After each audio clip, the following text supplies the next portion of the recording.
Easy E, how are we? Johnny, you'll have to call me Easy Swifty now after last night. I'm noticing the Doha podcast system, the sound area you're in is gone right now. You must be back in Ireland, back again on the phone. And this one, you came all the way back home to Ireland just to see Taylor Swift. Is that what I'm hearing?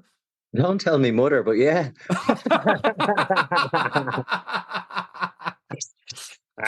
Should people who don't like Taylor Swift skip forward for the next 10 minutes while you give your synopsis and how you got on? She's very polarized and stuff. I care more that her husband, Travis Kelce, or her half, I should say, not husband, is someone I don't like. And it actually annoys me that that's probably the only American football reference I've dropped in the podcast of 4.5 years that people get because of how popular Taylor Swift is.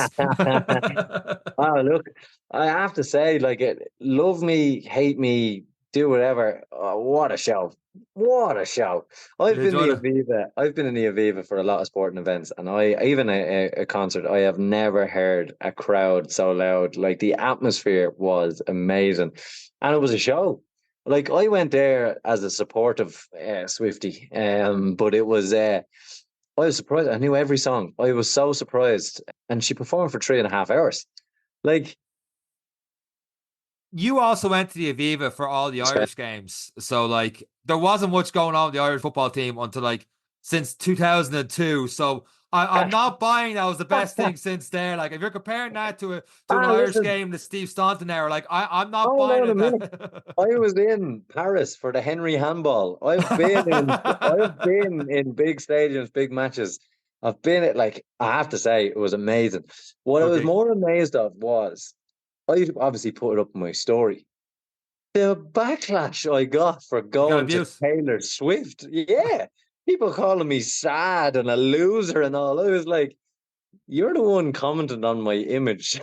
You're obviously sad and a loser. You're at home in your little cave on a Saturday night. I'm in the Aviva.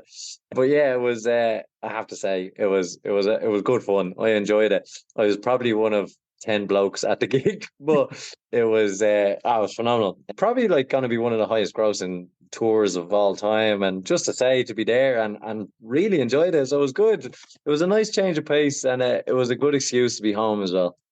There's probably someone that put this podcast on Monday morning and went, thank God, I'm going to listen to two lads, no Taylor Swift talk about all the weekend, everything else that went on. Or maybe a poor Dublin fan that went, grand, I'm not going to hear about Galway beating Dublin this weekend. And all of a sudden, Eric Lawless kicks in with Tay-Tay's phenomenal.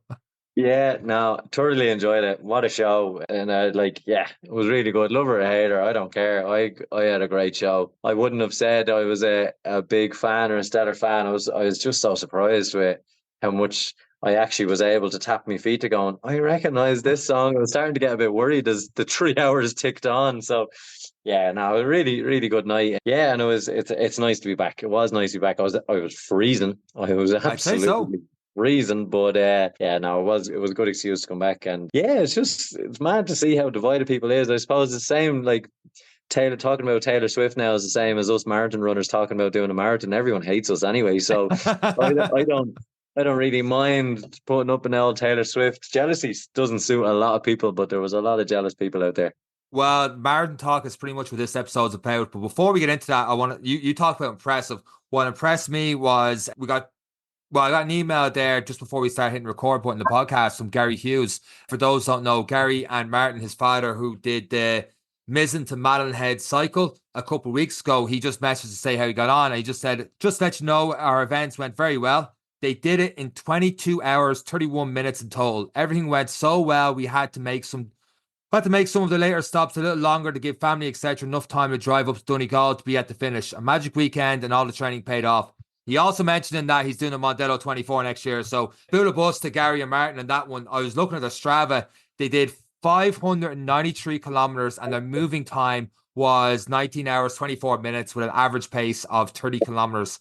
30.6 kilometers. Like, with those, you know yourself, the mountains and stuff going up and down that, 30.6 kilometers over that time frame, less than 24 hours to maintain that and to keep going, to get so smooth on it that they're doing an hour and a half to spare of their 24-hour goal. Phenomenal, lads. Fair play to you. Yeah, absolutely brilliant. And the fact that they can rub it into their families that they had to slow down for them is even better. That's a sign of everything going right. And when it goes right like that, there's no better feeling. But no, it's still a massive achievement. That's a lot of distance covered in 22 hours, and it's absolutely amazing. Well done, lads, and hopefully the charities have done well out of it as well. It was for a good cause, and it's great to see people again using sport and using their influence to raise money for special causes. Speaking of raising money for special causes, Dara did that as well for the motor neuron disease. He ran over 500 kilometers in his challenge for the coast to coast. At one stage, he was nearly second in that race, but unfortunately, he had to pull out. He had something with his foot. I'm trying to read it here. A foot infection after 500 kilometers, but he was right up there near the top until that point. The fact he kept going for 4 or 5 days, going through that and ran 500k is absolutely an unbelievable achievement, something that I can't even imagine doing.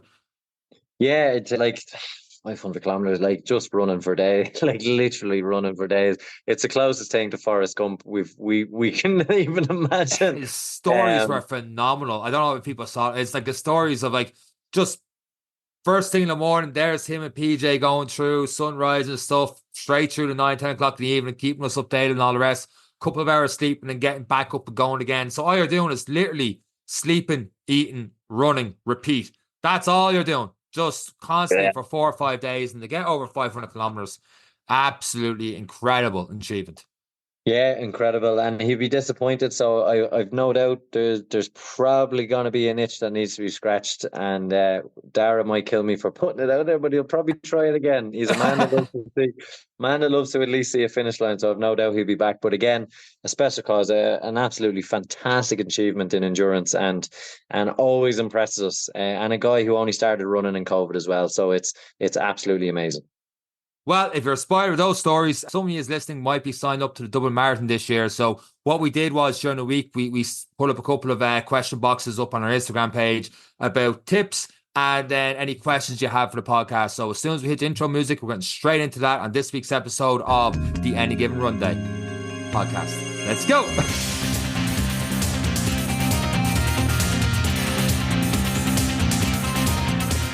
How's the already Dublin Marathon season? Like, it feels like we just did, like, a couple of weeks ago, we did the review episode of that. I can't believe it's back already, that 16, 17 weeks. So when this goes out, July 1st, we are 4 months away from the Dublin Marathon. It feels like I'm wishing the summer away, but I can't wait to get back into training for it. It's mad. Like, it's even with the podcast, we're saying it from a podcast perspective. There are people who drunkenly bought the ticket the night after the race and are like, I can't believe it's come around again. So there are people who haven't looked at a running shoe in 9 months, and it's that time again. It's the winter bods training season. So it's phenomenal. It's crazy how quick it comes, and I suppose a lot of people are looking at different training plans. Those who have stayed fit and kept themselves training for a spring marathon are going to be hopefully building on that and looking for some serious PBs. But yeah, we got a lot of interest in this one, and it always does gather a lot of interest. And we are so lucky, as we always say, we front row seats to the best podcasts, and our Instagram was very much front row seats to the best advice. Well, what we're going to do is we're going to read through the tips we got first. And after that, then we'll read through the questions we got from there. So we'll go straight into it. The first tip, top 3 tips from Kevin English. We will put the podcast in the show notes of. So Kevin last year, he was on the podcast twice. He was actually on twice in a month. He did the preview show leading up to the week of Dublin Marathon. And as well as that, just get to hear about him being a running coach, stuff like that. So if you're interested in running tips, definitely go back to listen to those episodes. But his top 3 tips were: run with other people. It makes those long runs much easier. Don't compare yourself to others. Everyone's journey and ability is different. What works for one person may not work for someone else. And don't forget the body glide, lads. Don't forget the which? Body glide. Oh yeah. No, that is essential. Put it in all those hard to reach places, and don't be generous. Don't be skimpy on it. Yeah, we'll go Bam Ireland that one again for this one after last week we had to as well. But like running with other people for long runs, just even talking with someone over and back, or just being in someone else's company makes a lot more. It just time goes by a lot quicker than constantly looking at the watch and seeing how long it goes. Because I don't know about you, when I've talked many times on podcasts about this, doing your first marathon and trying to hit the hour for the first time, hour and a half for the first time, 2 hours for the first time, it just feels like it takes forever. Like I'll never forget our first half marathon in Kilkenny and going that distance for the first time. The hour 55 we did for that feels longer than a lot of marathons I've done. That feels longer than like 6 hour blocks I've done for a 24-hour race. It just felt like it took forever for the first time getting there. But if you're with someone else doing that, it definitely isn't as long.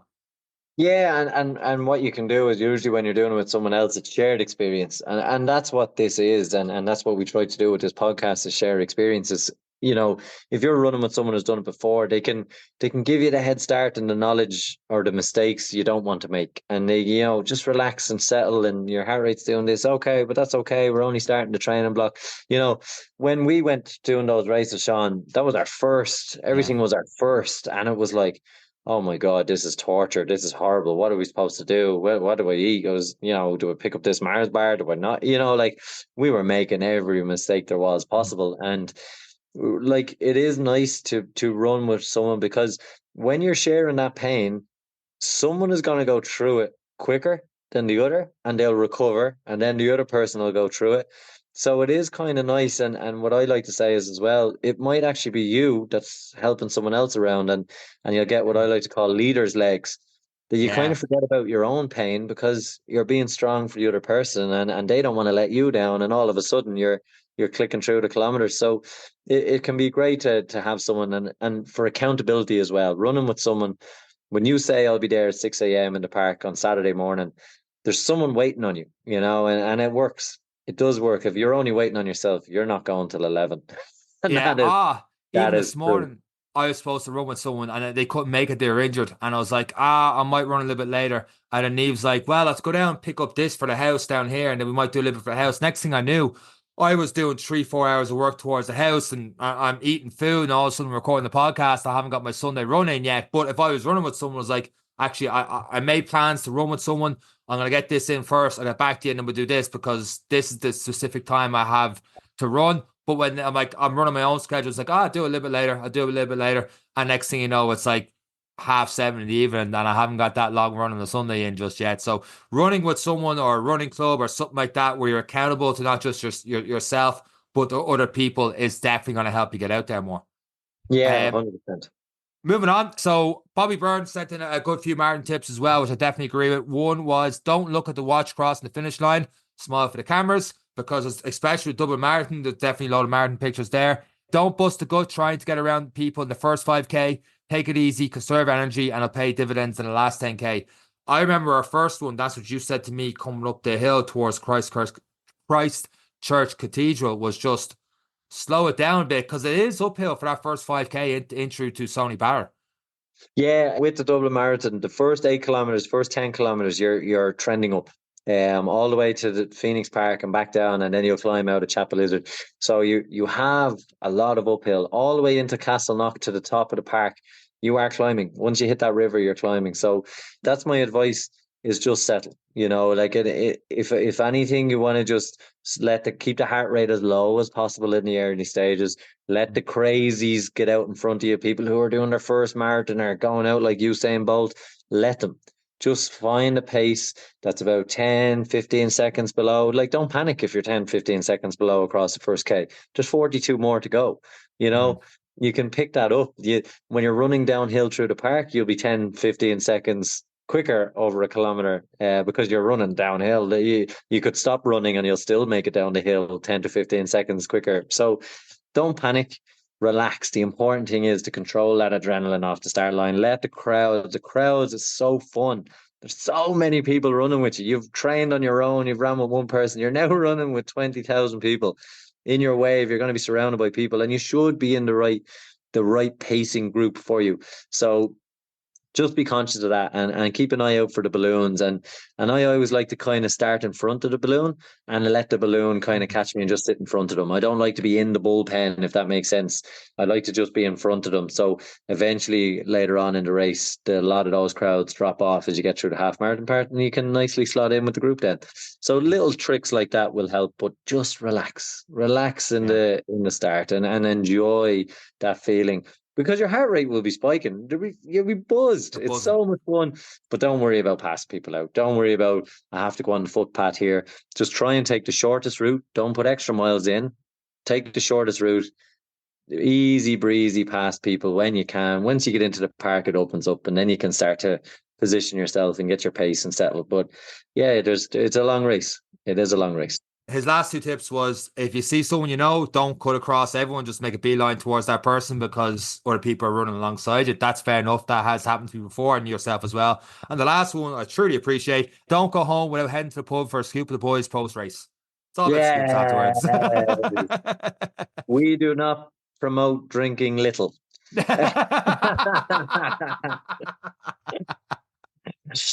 Yeah, well, my tolerance is kind of absolutely. low, so Yeah, I don't know if I'll be there this time, but Seán has to drink double for me now. So anyone who turns up there can hold him accountable. oh God, it carried me home as well. I've got to mention before we started that this whole mentioning tips and stuff, I'm going to butcher people's Instagram handles. This next one, Pelmeniz is Pelmeniz. Probably pronounced that wrong. They talked about how their longest run before the first marathon was 3 hours. Because it comes up later on the questions, how long should you run before a marathon? We'll get that in a little bit later. But it was like, just stay consistent. One long run and one speed run a week, and you should all be good for that. I'd agree with that. One long run and get maybe one interval session in a week. Yeah. One speed session, one long run, and well, okay, you need to Other be runs and stuff as well. Like, not just 2 runs a week is what you're saying now. Yeah. So I suppose people will have different things in their lives. Some people have kids, some people have toddlers, some people have teenagers, some people have work nights, some people work days on, days off. Everything's going to be different. But I suppose what they're trying to say there is the cornerstone of your week. If you're having a bad week, if at least you got a speed session in and a long run in that week, you're still okay. Don't panic. Obviously, you want to have more runs than that in your week if you're training for a marathon, but at the very minimal, your foundational level, you need to be looking at one element of speed, one long run, and mixing other sessions in around them. Recovery session after long run, maybe even towards the end of your training, looking at 2 a days, running on tired legs in the evening to train for the final 10K. So there's a lot you can do with a training plan, but 100% right. If you've still got a long run and a quick run in the week, a hard session and a long session, you're going to be okay. If you're having a bad week, that's the foundational level. Yeah.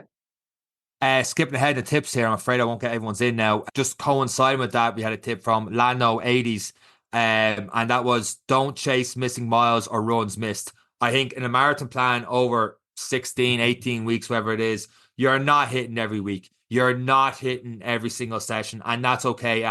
There's peaks and troughs throughout it for loads of different reasons. Life gets in the way. You don't see what's coming. But to your point just there, our last person's tip, if you're getting that one speed session in a week, hopefully, and to me, more importantly, for getting through it, that long run at the weekend, if you can get most of those ticked off, you should be all right in the day. Yeah, absolutely. And it is something like, sometimes you might feel a niggle, and sometimes that cornerstone of a long run and a speed session, that might actually be the recovery you need. So if you end up missing a session, just call it recovery.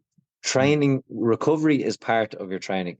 If this is a new thing for you, don't panic. Don't say, okay, well, now I have to run 40 miles tomorrow because I missed, whatever training session yesterday.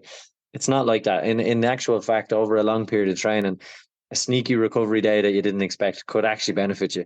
Your body might necessarily have needed it, but you weren't letting it have it. So what I like to say to people is, try not to let these things happen 2 days in a row, because then it's a pattern. Now we're falling down a slippery slope, and consistency is what gets you through. So if you miss a day, that's okay. What's on the plan tomorrow? Let's make sure we get it, because never miss 2 days in a row of consecutive training. If you can't get out for the run, can I do some core work? Can I do 10 minutes of body weight stuff? Something that's going to benefit my running, but I can't give an hour and a half to. So can I do some air squats? Can I do some planks? Can I do some ab work? Something different, still moving the body, still working towards the goal. And that's what people should have. And speaking of consistency, that's exactly what Madamu says. Consistency in training and recovery / S&C. And then we had another very similar one from David J. Coleman. Consistency, but lower running volume a bit, and cross training with cycling and swimming. So my question to you, Eric, is, when you found you're doing your Ironman training, did you find when you're doing a bit of swimming and a bit of cycling, Did that translate to how you got better in the marathon, or were you just goose that stage anyway? Did you find that helped you, or did you find if you're doing cycling, it took a little bit away from your running? I suppose the best comparison to do, like when you're looking at cycling and swimming and then running the marathon, you're kind of goosed as it is. So the marathon Yeah. is what the marathon is. But I suppose my best marathon time came off the back of a very strong triathlon season where I was cycling and swimming quite a lot and only running 10Ks, 11Ks. And then I transitioned into a marathon training plan. So and still maintain some of my cycling and some of my swimming. So I suppose the concept there is that you're still training cardiovascularly, but you're taking the load off. Mm. So you're training heart rate zones on the bike, you're building core strength in the swimming, but you're taking the load off. So you're working the body, you're getting the fit heart that you need for heart rate training, but you're not pounding the pavement all of the time. They definitely can complement each other, but nothing will replace running. It is the hardest on the body of the three in terms of the cardiovascular and the physical pounding. So to say you can cycle and swim your way to a marathon is not necessarily true. So they will complement by 100% will complement and will help. And if you can do 4 runs a week and then add in a cycle and a swim, you're going to be in fantastic shape. Never mind the marathon, you're going to be all round fit and strong. So it's definitely something to do. And it's if people have that capacity, by all means. I suppose if you're struggling throughout a week and you're getting to the Saturday, maybe your long runs on a Sunday, and you're struggling to get a Saturday run in, and you're looking for like something cardiovascular, but not to pound the body as much, maybe a longer cycle. So you're not pounding the pavement as much, but you're working a little bit cardiovascularly, and then the next day you feel a little bit better going for a run. So if you're struggling every now and then, it's not a bad idea to throw the bike in there as well. Interesting one from Garmin Gannett. I use a visualization and start the process 2 months before a race. It's a mind and legs combo. They had a notes with loads of different advice. One of them was legs wins the first half and mind wins the second half of a marathon. Yeah, and look, visualization. We've had a couple of guests talk about visualization techniques for running Belfast to Dublin, all of these things, driving the route. It's quite hard in Dublin, I suppose, to drive the route with the traffic. It's hard to visualize, but you can definitely, break things down step by step. You can look at the route map. Like I find planning, like if you don't get to like when we were doing exercise, you'd never get to do the route before you actually did the route. Mm. But what you would know is where's the water? Where's the Lucozade? Where's the gels? What point will I have to do? So visualizing the plan and practicing the plan will help you. The course is the course then. But if you as I didn't get a second name, but Garmin, if you're using your Garmin like Garmin, you once those kilometers ding at 10 kilometers, I'm supposed to take one of my gels. Mm. And I've practiced that on this last Sunday. So as much as you can expose the body to exactly what's going to happen or replicate what's going to happen as best you can, you prepare your mind for it because you're like 30K. I was expecting this. Now I'm going to take a hit of caffeine and a caffeine gel. Mm. And now mentally the brain's like, oh, we took our caffeine. We need to keep going. And that is very specific to the individual. And it's something you have to visualize. It's something you have to practice and you have to implement then on the day and try your best to stick to that plan. All plans fail and you will come up with something else. And hopefully you have built resilience over your training course. It's a great way to break down the entire marathon anyway. If you start jogging on kilometer one and you're like, I got another 41.2 to go, you are going to struggle. But if you're Yeah. like, if I get the Stony Batter, that's when I have my first gel. If I get out of the Phoenix Park, that's when I have my second gel. Maybe not that, 10K, I can't remember exactly. But if you split those 5 or 6 gels up over the race, now you're thinking 4 or 5 kilometers to this. I know the Lucozade station's coming when I come out of the Phoenix Park into Chapel Lizard. That's where I get my Lucozade. It's only 5 minutes to then, rather thinking there's only 2-3 hours left in the race. You could really, really break it down, and mentally it becomes a lot easier. Eileen Fitzp says, pace yourself, which is definitely great advice throughout the marathon. Alana Dunley, who was on the podcast a couple of months ago for the Rome Marathon, she says, feed off the crowds in the day. They are unreal, and I could not agree more. I think we get into it a little bit later, but we might touch on it now. No headphones, Dublin Marathon. Yeah, look, it's not a mortal sin. It is a But mortal sin. listen, AirPod listeners, listen to us as well, Sean. I'm trying to keep everyone happy. But you know, Music is great, and it is proven that music can keep you going. If you have a soundtrack or something that you're used to, and you again mentally prep and you're working away with it, and it works for you by all means. But you are definitely missing an experience, a life experience, and not just for the crowds, just in how you mentally challenge yourself when it's only your thoughts and the crowds. Mm. You know, like doing a marathon, and the premise of the marathon is pushing yourself beyond what you thought you could do. And that's why most people do it. It's for a lot of people, it's unachievable. A lot of people will never do one, and that's what people forget. If you're signing up to do a marathon, you get to that start line. You're in the 1 to 1.5% of the world, and that's not a lot of people. So it's a test of physicality. It's a test of mental strength. If you use music, you're just a lesser marathon runner. That's But all you are. But I it's know not. people. I know people are listening going, but I always use music. And we put up in our stories, and one person collect got back to us, and she was like, on headphones. I always wear headphones when training. I train alone, and I always use headphones. And when I train alone, I always use headphones as well, by the way. And it's like, including all the races I've done up to that point. Brought them with me for Dublin Marathon last year, was our first marathon, and didn't even think of using them once. The atmosphere is amazing. Would definitely be leaving behind this year.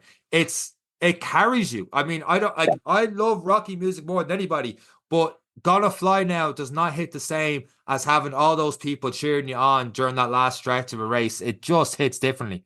And not only that, like everyone is struggling at different points. And like I said, the ability to say to someone, you're doing great, keep going, or the ability to hear someone going, you're doing great, keep going. If all Hmm. you're listening to is Taylor Swift for 42.2 kilometers, you miss out on all of those opportunities to just be a part of it. And that's just our belief. If running with music is your thing and that's what gets you through, do whatever you need to do to get you through. If this is your first one and that's your safety net, by all means do it. But if this is going to be your one and only, boy, you need to experience it. You need to be with your own thoughts. You need to suffer. You need to hit. Not that you need to suffer. It's wrong to say you need to suffer, but there's more sense of achievement in overcoming the mind and the body.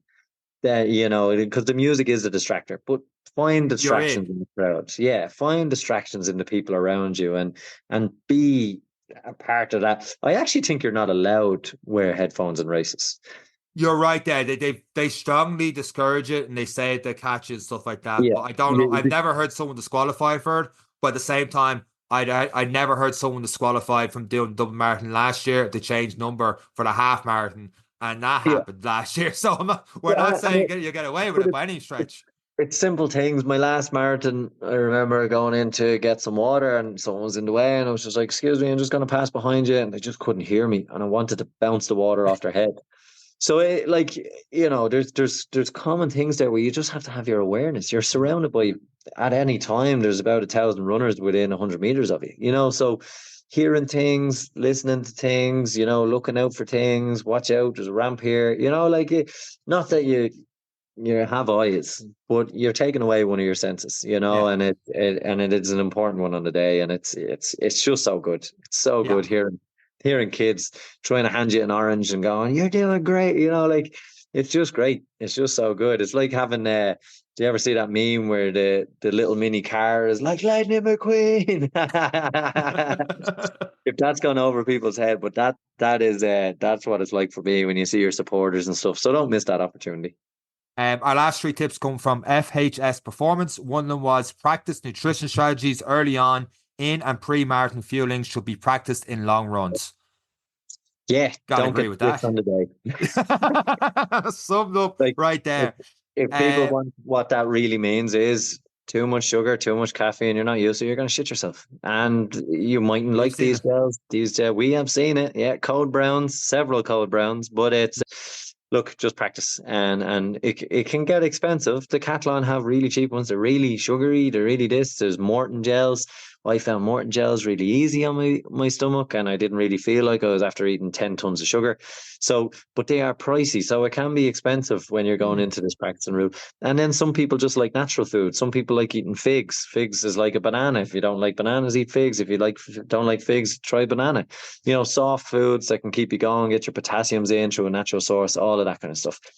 If you're a sweaty guy like me or a sweaty gal, salt tablets can help. Don't take them too early. Like I did, I suffered. I balanced the books the other way. I had too much salt in my system. I didn't have enough water, and it nearly cost me a marathon. So I didn't practice. I just said, I'll throw this in a 10K and I need it. I nearly died. Yeah, so there's a lot of things that you just need to practice and you just need to try. One thing that I say to a lot of people is like Decathlon have, sorry, if you're another running shop that have any deals, give us €1 million or come onto the podcast and start advertising. But apart from that, Decathlon have running bags. You're going to feel like a flute or a tool when you're going for a 10K with a running bag. But what it gives you is the jelly, or it's just somewhere to store that 250 ml of water that you're going to try this juice. You're going to try Lucozade. You're going to try this. You're going to try that. And you will always have I call it the tool bag. You won't have it on the day, but you'll have it when you're self-sustaining for 3 hours on a long run. You have everything that you want to practice with. They're about 20 or 30 euros, and they're well worth an investment for this little stage. For if this is your first marathon, to just take on your long runs on your own and start practicing from day one. Start getting into the rhythm of taking in that drink at 5K, taking in that drink at 10K. What isotonics do I like? Do I like the Diorolite over isotonics with loads of sugar? Lots of different things for lots of different people. But yeah, it's my little top tip for self-sustaining yourself. Marathons can get away from you, but keep it cheap. These are bags you're going to sweat into. Just keep it cheap. That's one of our questions that follow up later on the podcast. So we'll catch up with you in that one because I've one or two questions for you in that. FHS's performance, the second tip was don't use the marathon block to lose weight. Monitoring weight is a good marker to track recovery with, which is definitely true. I don't think if you're going to lose weight, signing up to a marathon personally is a good idea.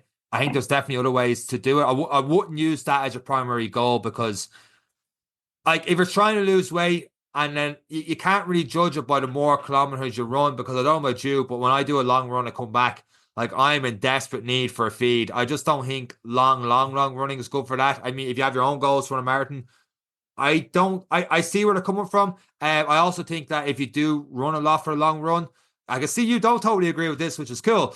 That water weight and stuff you drop afterwards, you feel like you're a bit lighter. Yeah, I can see where they're coming from with that one. It's all about perspective on this one. It's all about how you phrase it. Should I sign up to a marathon to lose weight? If I'm a really big person and I want to make a change in my life and I give myself a 24-week marathon program, the fundamentals of the change and consistency will make a positive impact on my life. And one of those positive byproducts of running a marathon could be losing weight. It's a byproduct, though, not the main reason. No, it's not the boy and goal, but to go and say don't sign up to a marathon if you want to lose weight is like I do marathons to lose weight because I like eating food. So, but if you're saying, I get the point. Don't get me wrong, I get the point, but I think it needs more of an explanation. If you're looking to make a lifestyle, in their fans, they've got 3 sentences to put a point across, so it's not giving us a thesis on that. So, but I know where you're coming from. There, keep going. Yeah, so like if people are looking to make that positive impact, a lot of people go through different things and life, and marathon always ends up being this goal that's going to change them. And it comes twofold. And they're right in saying monitoring your weight. Like if you're a bigger person and you're losing weight, it's probably natural because you're burning out, you're burning more than you're putting in most cases. But remember, when you're going into marathons, you're taking on a lot of sugar and a lot of other stuff, and you're eating a lot of food as well. The biggest thing that can get people when they do something like a marathon is once they cross that finish line, they still eat like they're doing a marathon. They still take on the sugar like they're doing a marathon. They still think they're fit, and you are for 2 weeks. But this is a lifestyle change. A byproduct of doing something like this can be a positive impact on your physicality. And you can lose weight. You can be in better. Your heart will definitely be in better position than when you started. Your cardiovascular system will be working better. And because you are burning so many calories, a byproduct can be. The biggest bit of advice I would give people is post marathon. That's a really important time. If you're done with marathons, you need to look at your life and what you're putting in. If weight is the reason you're getting involved with it, and then maybe look at strength training, stuff to build lean mass so that you can maintain a decent standard of what you like to eat, but you're still burning those calories. Your metabolic rate is up. So there's a lot to it, and I understand 3 sentences a lot. Like there's a lot to it. Like if someone was ask you and say, "Hey, I'm looking to lose weight," top 5 things. I don't think running the marathon's gonna be top 5. No, but cardio work 30 towards minutes a day a goal yeah, that could eventually yeah, be run a yeah, marathon no, as possible. But initially, you're not going to say, count calories, run a marathon, get enough water. It's not gonna, like, eat enough no, protein. no, I do get it. It's not in the initial stuff. Where No, yeah, I I do get get where we're it. going. One of them, his last point here, and that this is something I don't do enough of, hands up on it, is dip some marathon pace into your long runs. Not every week, and not all runs should be entirely MP. Like, so long distance pace. I think sometimes you need to challenge yourself a little bit more close to marathon pace without actually doing it all. Like, I don't think every long run should be marathon pace, obviously, because you're going to burn yourself out. But I've seen people throwing in every now and then, like a 5K, easy run, 10K, maybe marathon pace. Obviously not straight away, but at a certain stage during your training plan. And then 5K, you might go an easy run again. If that gets confused and stuff like that, I'd probably recommend getting a running coach for that. Yeah, and look, Garmin have plans there. If people have invested in a Garmin, they've marathon training plans and stuff to get you going. But they're standards. The difference between a running coach and the Garmin element is a running coach knows you, they learn your lifestyle, and they try and tailor it. Garmin doesn't care who you are; it'll spit out something. And in a lot of those plans, it will say when you're getting over to an hour and a half, it'll say 20 minutes at marathon pace. But and they're 100% right with this. You have to keep testing and changing the body, because if you're just plodding along on Same your route. no too long run, that's what's gonna be produced on the day. But if you keep changing it up a little bit, testing the body keeps adapting, it keeps developing, the muscle memory changes, you become this better rounded marathon runner, a better rounded athlete. And it is important. And it's important to go slightly quicker than marathon pace on some of these runs as well, but not on your easy days. It's important to give a mix of everything into the body, and have that variety. As we said at the start, consistency in the fast run and the long run, but it's okay to add in variations every now and again. Absolutely, a couple of strides near the end of runs. But like, we're both advocate for running slower and you get to run faster, but you do have to throw in the odd speed session, mess around a bit with that long run, so your body gets used to doing it rather than the first time ever going for marathon pace is that day. Even mentally trying to hold that. Like, I did a 5K for the first time in a long time, a couple weeks ago, and just trying to get near a 4 minute or a 4:10 or a 4:15 pace again, trying to hold that for a while, even though I'd done a load of easy runs leading up to it, was tough, because I was like, this feels like a completely different sport to what I've been doing. Our last tip on this one comes from Rob Dwyer. He was actually with us on the Mondello 24 last week. So shout out, Rob. Fuel right up to the start line with carb-only gels, take in the atmosphere completely. Agree with the second part. I've never taken a gel before a race, though. I've always had like a Um, big breakfast and a banana like 3 or 4 hours beforehand, these into. Have you had a gel before a race? Because Sean, there's a long queue. There's a long I queue eat before it chicken. starts. I eat chicken and rice the Oh, morning of the you're off the marathon. person I asked this for. Yeah, but again, it's like I've seen athletes on the start of an Ironman chugging in a caffeine gel with a high carb. It's you know, it, you're giving yourself, I suppose. What's the best way to talk about this? So, what you put in your mouth will not take effect for about 20 to 30 minutes. Okay. So, if you're taking in a gel on the start line, it's going to take effect 20 or 30 minutes later. So you're kind of, if you've had your big breakfast and you've had everything else, you're well fueled, you're just keeping it topped up. So there's nothing wrong with taking a gel at the start line. Mm-hmm. I personally have never. I usually save it until I'm a little bit in, because I don't like to run with it. Like, you're going to get sick of the gels after a while, and I Mm. just don't want to start that process at the start line. So I have a complex carb meal with some protein in the morning, and it's usually chicken and rice. I'm weird, but it works. It's nice. I don't feel heavy. Other people are eating porridge, and I'm like, nah, give me the chicken. Um, it just sits right with me, and that took a long time of Trial and weird error. experiments. And it was actually a freak. I had leftover chicken and rice, and I just ate it one morning, and I was like, "Oh my God, that was the best I have felt on a long run on an early morning when I'm fueling before it." And for those who are doing it, like, run on a full stomach and you'll understand, or eat something that doesn't digest quickly in your body, and you'll understand it's repeating on you. Like it just happens, depending on what it is. But right or wrong, depends on the person. But as long as people understand the logic that you're supposed to take in, depending on your size, your body weight, everything else, X amount of carbohydrates in every hour. All right. And when you're 20 minutes down the road, you haven't taken any fuel since 6 o'clock that morning, you're probably a little bit behind the curve, So can it be a benefit? Absolutely. Absolutely, yeah. And you're getting ahead. So if your next one, if you're running and 6 minute kilometers and 5K is your next gel, your first gel is in your system, it's taken hold. 5K, your second gel is in, you're topped up. So yeah, you could feel great then. It could be a mental thing to start, just have a gel, give you that little kickstart for 20, 30 minutes. But to your point, you talked about it was actually one of your long runs. You had the chicken and rice, you felt like it worked and you kept it going.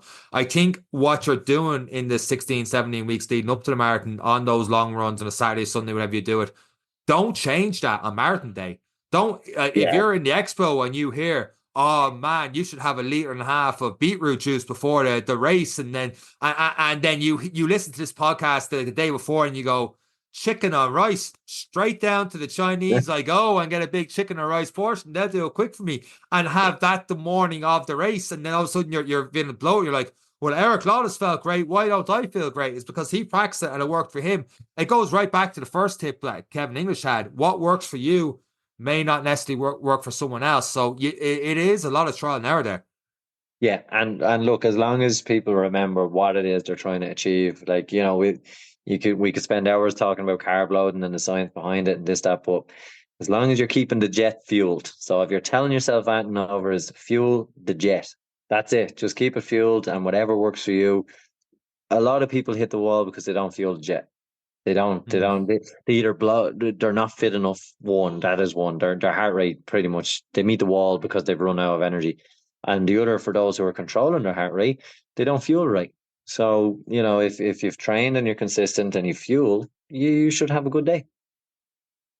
The next question, two questions actually, we'll put them together. It's very interesting. I kind of half answered on the Instagram stories the other day, but one was from AIL underscore Hogber.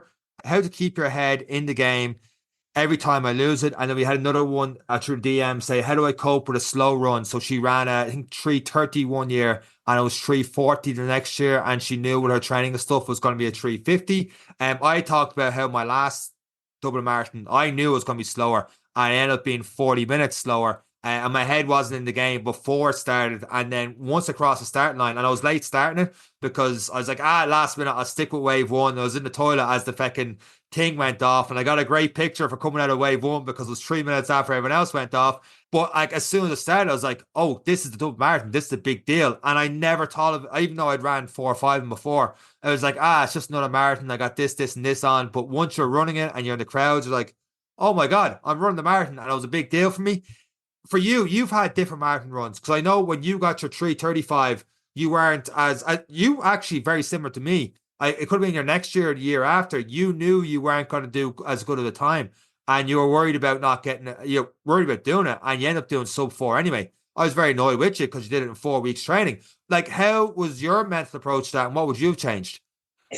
So one element that let me down on my quickest marathon time, the 3:35, whatever, yeah, 3:35. The final 7 weeks weren't consistent. I was carrying a niggle and that let me down. So I was still fit enough to get to the 30 OK, and then from 33K ish, the hammies started to go. I was running like Forrest Gump with his braces on. So it went from the pace down, it blew up essentially is what happened. I wasn't fit enough physically for that final stages. And probably didn't fuel right as well. Again, I was learning a lot of lessons, but still crossed the line instead of 3:15 at 3:35. The next year, I suppose keeping ahead is all about reality. So Right. I was training with 4 weeks and I'm stubborn. So I said sub 4. Really, I had in my head, yeah, sub 4 was the goal. Yeah, it was sub 4. But in reality, I was trying to be as close to 3:50 as possible and then hold on for dear life. And the reason you keep the head and little things I do is I always call it like little resets. So when you turn a corner, a corner mightn't come for a kilometer, mightn't come for 2K. When you turn a corner, just remind yourself, relax the eyebrows, relax the ears, relax the jaw, and you'll actually feel yourself going, my God, I was tensing my jaw for no reason. You're burning energy. Relax the shoulders. Take a deep breath, couple of deep breaths through the nose. When you're taking a couple of deep breaths through your nose, you relax the symptomatic nervous system that the fight or flight is telling you you're going to die. Stop. If you can take a couple of breaths through the nose, you can actually relax by a couple of beats per minute, and then just look, where's the next corner? And that's all you have to do. If you can just say, how's my time? The time's good. My body's good. There's my next corner. So you just do a mental little checklist. And eventually when you get through to like 30K, 35K, you're like, body's fucked. Mind's fucked. Where is that next corner? But you're so close at that stage that you just keep going next corner, next corner, next corner to keep your mind in the game. So one is, it's kind of like going through grief. Like acceptance is one. Accept that you're not going to be as fast. And what's a realistic goal? Because at the end of the day, setting that goal and achieving that goal is still an achievement. I did it with 4 weeks training. It was stupid. I don't recommend it, and I don't. It's not. I'm not proud of it, but I was probably the happiest running that marathon. That's what I was going to ask. Because I know by the time I crossed, so I did a 3:30 in 2002, and I did a 4:10. I think it was 4:10, maybe even 4:11. I actually ran too short a time last year in 2023. But the feeling across the finish line was pretty much the exact same. I remember clenched the fist a little bit more, saying I got 3:30, but just getting through it, and with piss rain and stuff last year and all the rest, and like, oh, I'm out here and stuff, and just people are still passing me by, but look, I was like, this is it for my year. This is the reality of what I put it in. But I still felt the same crossing that finish line, and I did not think the morning of that race last year I would feel anyway good, because I told people that I was there with. I was like, here, I think I told yourself. I was like, go to the pub, save me a seat. You've seen me cross the finish line before, and I'll meet you there. The best thing you could do for me is make sure I've got a seat afterwards and have a pint in hand, and I'm good from there. But when I got the finish line, I was like, this. It was still a great feeling. Like, and I don't like, it was my fifth or sixth one. I've actually lost count, but it still felt great crossing that finish line, regardless of time. Yeah, and it's still a marathon. No matter what, you've just been exercising for 4 hours. Doesn't matter what you're doing. That deserves a medal and a pint and a bit of a feel good factor, because every day can't be a good day. Every year can't be a good year. And some athletes are phenomenal and they manage their life so well. Others and a majority of people struggle with that, and that's okay. Like, it's some years are going to be bad, but all you're racing against is yourself. And if you're realistic with a goal, if you run a 3:30 and then you don't train, you're like 3:30, then you're just going to have a bad day. You're going to go out too fast. You're not going to survive. You're going to blow up, and then you're going to be walking through the crowds and feeling sorry for yourselves. But if you go, listen, rough year, bit of time in hospital, wasn't well, all these things, and go, what's realistic? Sub 4 is acceptable for me. And I always said that. I said, sub 4 will always be acceptable for me. If I have a bad year, try and do a sub 4. If I can't do a sub 4, I don't belong in the race anyway, because I'm really in bad shape. But that's a personal deal I've made with myself. So it's unless I'm using the marathon as a training run, and then I don't care. Time is just something that happens. It's just I'm getting out. I'm using like it you did for Cork. Yeah. I did 4:15 was the realistic goal, because I was just starting. I was just setting down the marker for an Ironman. My first training session was a marathon. It's like an idiot. But you needed a kickstart for that one, though. and that was a big one, because I felt like crap. But you don't want to do that in Dublin. It's too nice of a day. It's the crowd, everything there. Even last year, the crowds, even though it was raining, the crowds are still great. Fast. So just set realistic goals, and then mentally, because if you're unrealistic, you will feel bad. You'll just get into your own head. I don't belong here. I shouldn't be doing this pace. And now look, I've missed the first kilometer. Oh no, this is going to be, and it will be a disaster. But if you set a realistic goal that you and yourself know, listen, I shouldn't be beyond this time, then you probably end up being 15 minutes quicker, and you feel really good about it. So it's very long-winded way, but keeping your head in the game, just go corner to corner. Do the checklist and just relax. The checklist to keep checking yourself is great advice, and just keep fighting that battle to get to the starting line, because a lot of people fail it.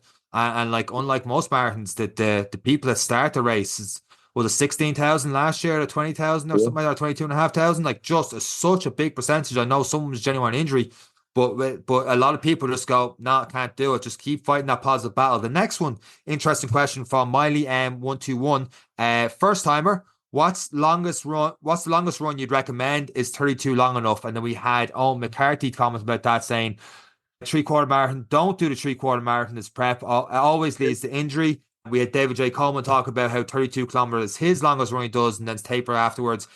Eric, what's your longest run you do for a marathon?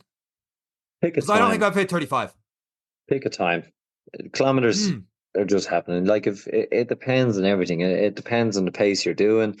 Like if if you're planning a 4 hour marathon, like everyone says the 3/4 and stuff. Like my longest run will go up to the 3 hour mark, and whatever the kilometer says, and a lot of that will be spent at zone 2, and then for the last 45 minutes, I'll go to my marathon pace. So I'm at my marathon pace on tired legs, and whatever the clock says when you hit 3 hours, that's your long run. So that's a good that's a good guide for 3 hours is a long time for anyone. Anything over 3 hours, it's a long day. There's people going out doing a 3 hour marathon, but I'd still be saying a 3 hour run at a slower pace with a marathon pace at the end is setting them in good stead. So like a marathon for the average marathon time, male, female, this, that, and the other is between 4 and 4:45. Thereabouts. There's all sorts of numbers. It changes every year, but realistically, 2.5, 3 hours, like that's plenty of time to practice fueling. That's plenty of hours on your legs. And if you're going for a 5 hour marathon, like I still wouldn't be recommending going over 3 hours because 5 hours is a long time. 3 hours is a long time.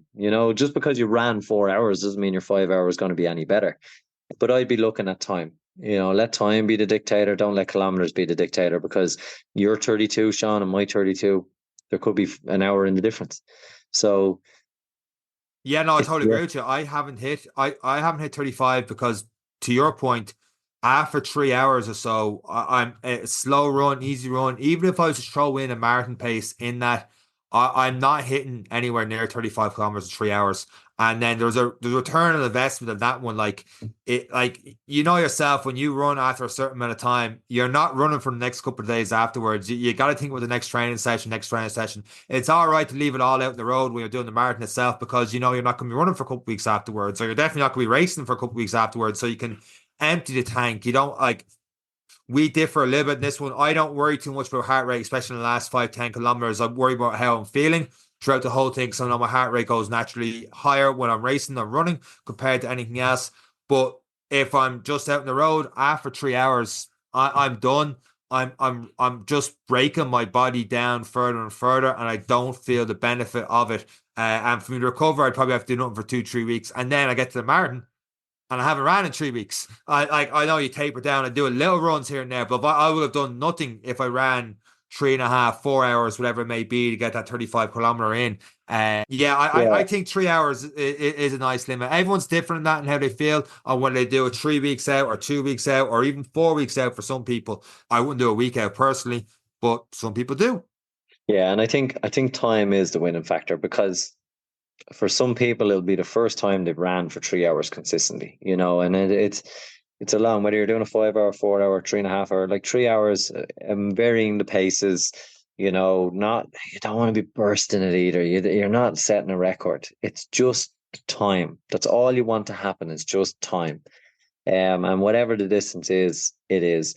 Don't let that affect your brain then when you start seeing the kilometers tick by in the marathon. That's, again, it's just time. I just set myself to the elapsed time, because you'll get the bing from the kilometer, you'll see the signs for the kilometer, Yeah. but more importantly, when you look down, you see 1 hour and you're like, I've been here before. 2 hours, I've been here before. 3 hours, oh, I've only an hour to go, I can hold on. So Exactly. it's whatever mental tricks. Everyone is different, but yeah, it's don't go setting records. Now, whoever's doing the look at the wall races and the 30K races, I'm sorry, I won't ever be signing up. To your point now, I just sparked something. You talked about how, the kilometer and the watch says this and all the rest. That might not necessarily be true, because I know we both did Dublin last year. We did 42.6. So if you're going for a specific time, like a 3:30 or 4 hour, whatever it may be, don't treat your watch as gospel, because if you're hitting it bang on the money, you'll probably go over the allotted time, because 1 kilometer on your watch may not necessarily be 1 kilometer on the road that you've done. It's probably your watch has overestimated it, because you are weaving a little bit. You're not taking turns perfectly. There are wider roads.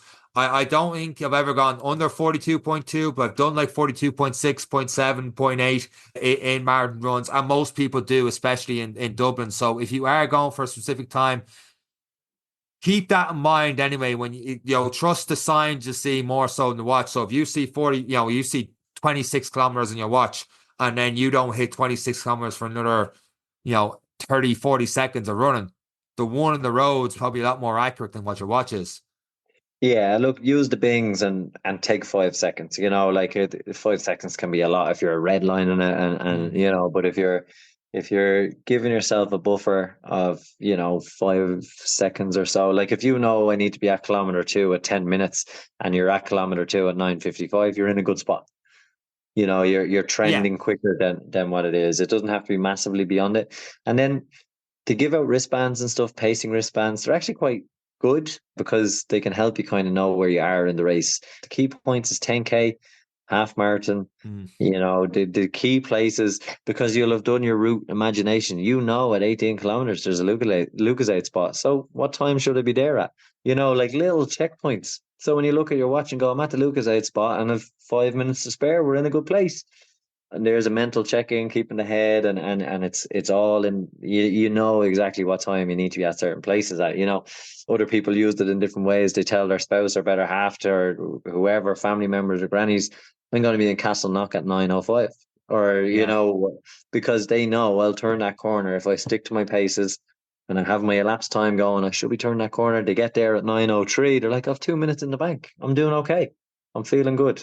And that's great mentally to have something to look forward to. I'm going to see this person here, Castleknock, and I'm going to finish line. I'm thinking, I'm going to see this person here. And when you get there and you see them, you're on time, and you don't have to think about, I'm going at this bit, what time am I going to get here and here, that, and constantly looking at your watch. That's absolutely brilliant. Moving on, B.Clark 23. What are you packing for the run? Do you have belts for phone, gels, earphones, etc.? Recommendations. You talked about this for the bag.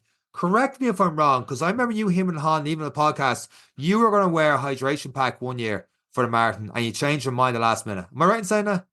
Yeah. Dublin? Yeah, it was Dublin because I'd only done 4 weeks training. So I was a little bit Scratch nervous. that out. I was a little bit nervous because I knew I was going to need a lot more help than I would normally. And then again, I was just panicking. I looked at the route. I was like, there's gels here. There's Lucasade here. Don't need the back. Yeah. I have my own stuff. I have my own. So what do you carry? Right. Again, other sports shops. Give me €1,000,000, come back onto the podcast or pay us advertising. But Decathlon, there's a €6 belt. It's black. It's lightweight. Flicks around me. There's space for 6 gels. You get gels on the course. You get water on the course. So I squeeze the little tube of salt tablets into one, and I have 5 gels. Every 5K is 25, and I pick up one at the different spots. So I get all the way through my 42 with gels. Have a look at who's the supplier of the gels on the day. Who's going to be supplying? Is it High Five? Is it this? Is it that? Practice with them. Because if you're going to use the course gels, maybe start training with them. See if you like them. Because then if you don't like them or they don't agree with you, you need to carry 8 gels, get you through the race. So there's little things you need to think about in terms of that. But it was just me panicking, and I think you don't need it. The phone is a hindrance. You're carrying a 700-gram weight for whatever. And I know it's great. People want to take videos. I've done it. I've taken a couple of videos. I've carried around. I've texted people where I am. I've done all sorts of marathons. But some people end up sweating into their phone and damaging their phones. You could be in last year's marathon and it doesn't stop raining for 2 hours, and there goes your phone. So you're bringing something to the party. Do you really need it? Just leave it in your bag, waterproofed. But it's different strokes for different folks. Carrying your phone, it's going to end up cutting you, or, depending on where you put it, you're going to be fixing it. It's nothing in the first. So heavy these days, phones. Huh? They're so heavy, the phones these days. Yeah. I know a phone's not heavy, but over 4 hours, it's just a hindrance holding on to the thing. This one I have is massive.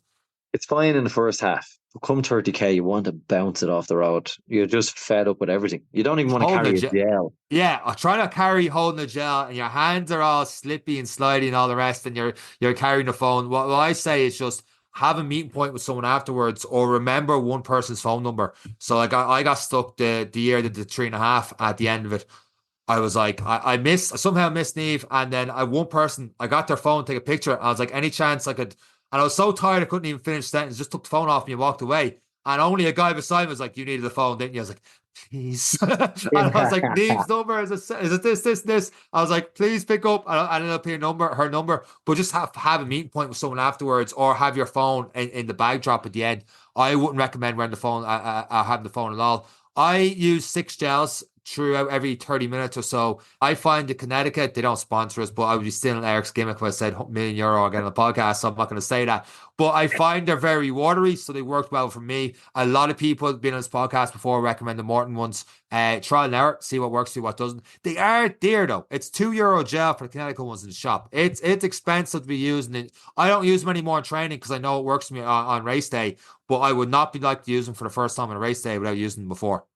Yeah, and look, Decathlon have boxes of them for €6 or €7. So, like If it works, it to works. just if it works, it works. So it depends on your budget and how much you want to go. But like if you use the Decathlon ones and they work, sure, just keep going. They're not as what's the word I'm looking for? They kind of sit in your mouth. It's kind of like, whoa, that is syrup. but but I always tie it I'd in. hate that. I always tie it in with a water station. So you put in a little bit of syrup and you turn it into a my waddy, and then you just keep Away you going. go. So yeah, so it's just don't just because you spend €40 in gels doesn't mean you're gonna run like a chuggy. You just put more expensive food into your mouth. That's essentially what you've done. So just trial and error on everything, and see before you move into the expensive stuff. Definitely see if you can try the cheaper stuff because it's 16 weeks of training. Trial and error on your gear and stuff. Don't wear new clothes and stuff in the race and everything else like that. Last one we have here is ain't easy being green. Not looking to provide any tips, but just to say I'll be flying from Philly to run with my sister. I'll see you there. That's Simon Green, who was coach for me before in American football. So yeah, no, shout out Simon for that one. Great to see you in Dublin. But that's the last tip we have here. Eric, is there anything else we have not touched on so far in the marathon? You're like, oh, this is something that people should know to start the training, I suppose, leading up for the next, well, the 16, 17 weeks towards Dublin. Yeah, now don't wait for Monday. Everyone always says, "I'll wait for Monday," and you could lose a week waiting for Monday. Start with just going for an easy run tomorrow. If you're waiting for Monday, go for 30 minutes tomorrow. It's one thing I've been I'll start next month, and that'll give me a good 16 weeks. This is about consistency. A marathon is about consistency.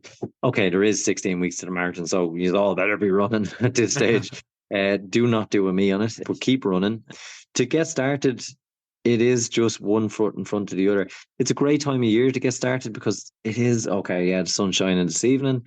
It wasn't necessarily shining this morning, but it's warmer at least, So take advantage of these times before it does start to get cooler and darker. And, that's when hopefully you have enough consistency and resilience to take on those cold mornings anyway. So it's there is nothing else really we can give a tips. Like I have to say, they were great guests. We could have done an episode on losing weight and marathons and nutrition and all. Again, I'm aware people have given suggestions and they are right. Don't use it as a weight loss program. It's not. It's a marathon, and it should be treated with respect. But don't fear it. People Yeah. do it. A lot of people like, oh, I don't deserve to do, or how do I do it? You just put on your shoes. That's the hardest part of marathon training. And There, like, if I can give people some, is just start with putting your shoes on and standing outside. If you can do that much, you're not going to walk back in. mm, You're going to go for a 5K. Every kilometer you do today is more than you did yesterday. And it is all about that constant building. Never let yourself fail 2 days in a row. Like if you miss a day tomorrow, you miss this tomorrow, and the next day turns into 3 days, turns into a chipper, turns into a chocolate, turns into 6 pints. And before you know it, I'll start again on Monday and we're back. So you just have to keep those kind of little checks and balances. And the last bit of advice I give for people with a marathon is a big meeting. It's a meeting with you and you. And there's a lot of mini meetings on this project. I would start putting it in your calendar. So when people say, what are you doing Saturday? I have a meeting in the morning for 2 hours, but I'm free afterwards. yeah. Because no one wants to go, well, I'm going running for 2 hours. Oh, well, aren't you great? I don't care. I want to know where we got, just whatever you have to do, just dedicate that time to you. It's going to be difficult, and put it on the fridge, put it everywhere. The family knows Saturday morning, and you better stick to it. It's a meeting, Yeah. like change the mentality about the training, and you will be consistent, because just use how you manage your life. Like I know, I would leave a run, but I wouldn't leave work. Yeah. So if you can be diligent in terms of scheduling meetings with yourself for your training, and making it a priority, you will change your lifestyle. You will be consistent.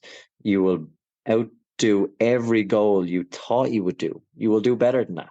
And you will build belief. You'll build everything, and you'll cross that finish line happy, proud, with everyone there. And most importantly, the best part of a marathon is the training. It doesn't feel like it, but when you cross the finish line, the day itself is the victory lap.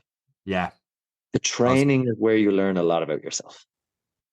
It's the process. I was gonna say that right there, that the victory lap you talked about before is the race itself, and there's gonna be ups and downs to it. And I've talked before in the podcast how, like, 3-4 weeks leading out, I'm going for that long run, and I remember where I was multiple times doing 26, 27K and having to stop, going, I don't know where this last 15K is coming from. It's just not going to happen for me this day. Maybe I don't do it.